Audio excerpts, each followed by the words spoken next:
Bonjour, c'est Gilles sur boursicoté.com. Voici l'analyse technique du CAC 40 pour cette journée du jeudi 4 décembre 2014.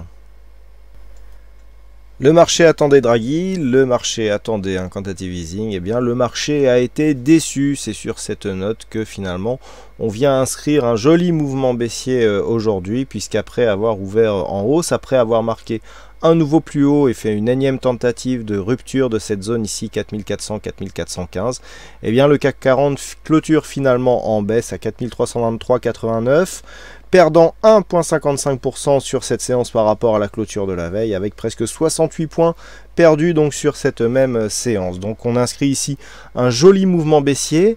Alors un mouvement baissier qui plus est marque une englobante, un avalement baissier par rapport aux précédentes bougies. Alors on a toute une armée de bougies là, c'est-à-dire on a 1, 2, 3, 4, 5, 6, 7, 8 bougies dont le corps est totalement inclus dans le corps de cette bougie. Donc il s'agit d'un fort signal baissier. Alors nous allons voir que sur les avalements, il y a des statistiques sur le site. Je crois que les statistiques vont jusqu'à 5. Donc les avalements de 8 bougies comme ça sont assez rares.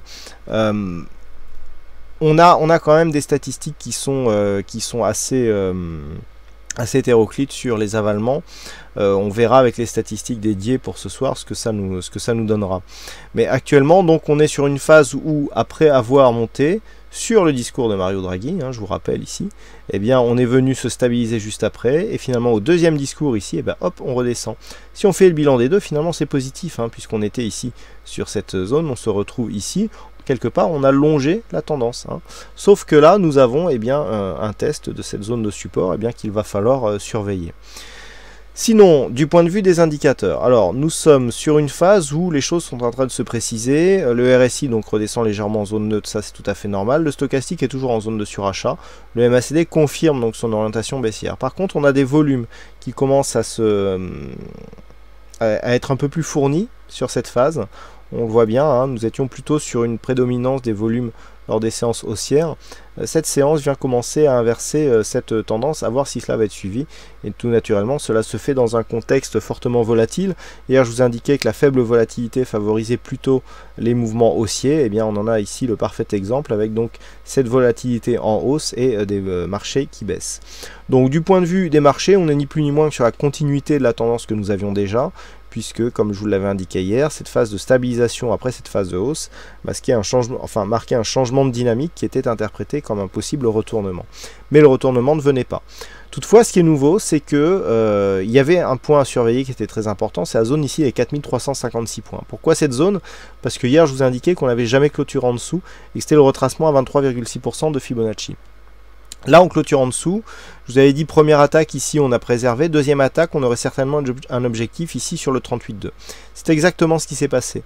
Je vous avais dit que c'était intéressant aussi parce que, justement, cette zone était quasiment en intersection avec le support oblique haussier qui définit la tendance court moyen terme actuelle depuis ici ce niveau de rebond. Je n'ai pas repositionné ce support. Si on venait à rebondir comme ce qui a priori est le cas en after, eh bien il conviendra de le repositionner. Mais pour l'instant, on est ici sur une phase où les cours, après avoir marqué ici, je le rappelle, une phase d'excès, puisqu'on a une bougie ici totalement hors bol qui n'a pas été corrigée du tout, eh bien on revient enfin vers cette moyenne mobile 20 exponentielle, on marque un contact dessus et on se positionne ici à la clôture quasiment sur la zone de support oblique qui définit la tendance actuelle. Donc on le voit, malgré une alerte assez baissière, le compte n'y est pas encore. Pour l'instant, on est ici sur une phase où, si on ne tient compte ici que de cette phase très court terme, on ne vient ni plus ni moins que casser le retracement des 23,6 qui avait déjà été fragilisé et valider un contact ici avec le retracement à 38,2%. Certes, on l'enfonce, on vient aussi chercher une zone à 4317,49 qui était une zone intermédiaire, une zone de support. On vient marquer un quasi-contact avec cette moyenne mobile 20 exponentielle. Je dirais que pour l'instant, il n'y a pas de signal qui nous donne une grosse rupture de tendance. Il aurait fallu que l'on casse ici cette zone de support d'une manière beaucoup plus dynamique pour avoir effectivement un signal de sortie. Là, on vient tester cette zone de support. On a de multiples supports ici et on est venu rebondir juste sur cette zone.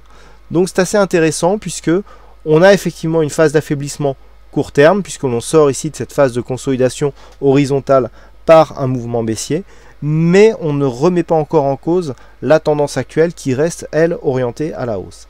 Alors, je dirais que les éléments qui pourront aller vers une sortie de cette dynamique, eh bien tout simplement, si demain, les cours ouvrent sous les 4340, regardez, 4340, c'est la valeur, la zone sur laquelle le support sera demain, 3440-42, le support sera demain sur cette zone. Si on ouvre, alors a priori on serait parti pour ouvrir nettement au-dessus, donc je vais vous parler aussi de cette éventualité. Si on ouvre en tout cas, on ne sait pas ce qui va se passer dans la nuit, entre 40 et 42, clairement on aura ici rupture du support, le support devient résistance, et tant que l'on ne repasse pas au-dessus, eh bien on a toujours potentiellement une continuité du mouvement baissier qui se traduira par un objectif dans la zone ici 50-61-8. Et même si on venait dans la zone 50-61-8, on ne serait pas encore du point de vue de la tendance dans un mouvement baissier, puisqu'il faudrait casser ce retracement des 61,8% et marquer un point bas sous les 4202 pour réellement réorienter le flux dans un mouvement baissier, puisqu'effectivement nous aurions la cassure d'un point bas significatif. Là, si on s'écarte un petit peu, regardez, si on vient chercher par exemple le retracement à 61,8, qu'est-ce qu'on va faire?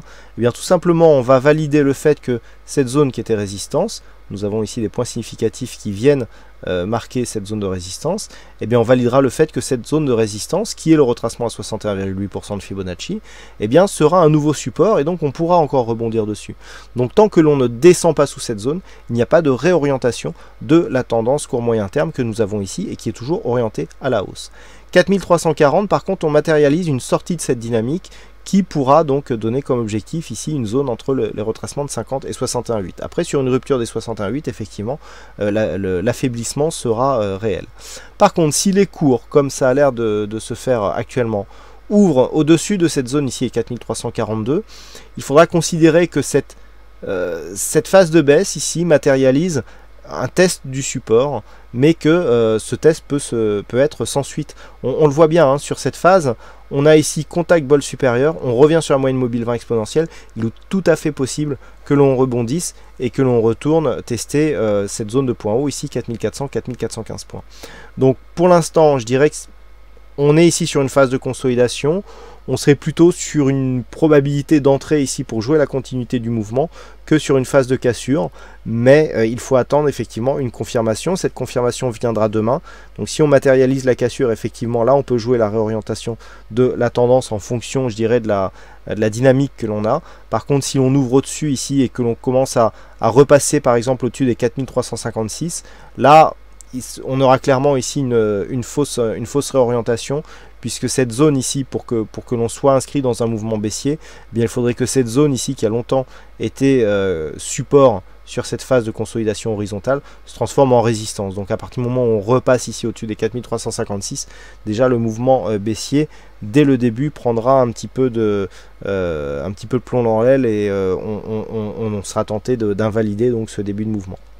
Voilà donc ce qu'il faut dire sur cette analyse technique du CAC 40. Alors aujourd'hui, il y avait un fixing, et au niveau du fixing,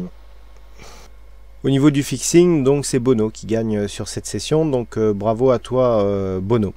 Et puis en ce qui concerne donc les statistiques, je vous en parlais tout à l'heure, on repasse avec une statistique positive, hein. Donc le pourcentage est un peu plus tranché, on a 58% de probabilité de hausse sur la prochaine bougie.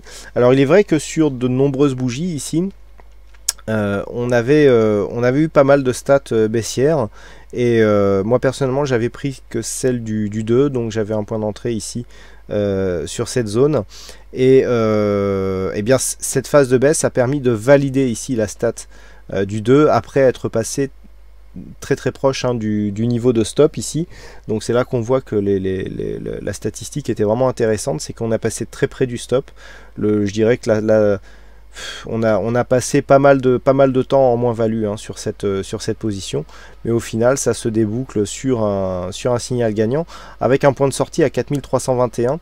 Alors 4321,50 futur, donc on est quelques points au-dessus, hein, ça représente à peu près 4330 points sur le cash, mais on voit ici que si on remonte demain, eh bien le point de sortie était quand même assez optimum, et démontre encore une fois que c'était une stat, hein, qui était à 4 étoiles, donc c'est la stat pour mardi. Et bien ça démontre encore que les stats sont finalement assez cohérentes, hein, parce qu'on arrive assez souvent à trouver des bons trades, hein, sur ces positions statistiques. Voilà donc ce que l'on peut dire sur cette analyse technique du CAC 40. Il ne me reste plus qu'à vous souhaiter à toutes et à tous une bonne soirée, bonne chance dans vos prochains trades, et on se donne donc rendez-vous dès demain pour d'autres analyses techniques, toujours sur le site boursicoté.com. Bonne soirée à tous.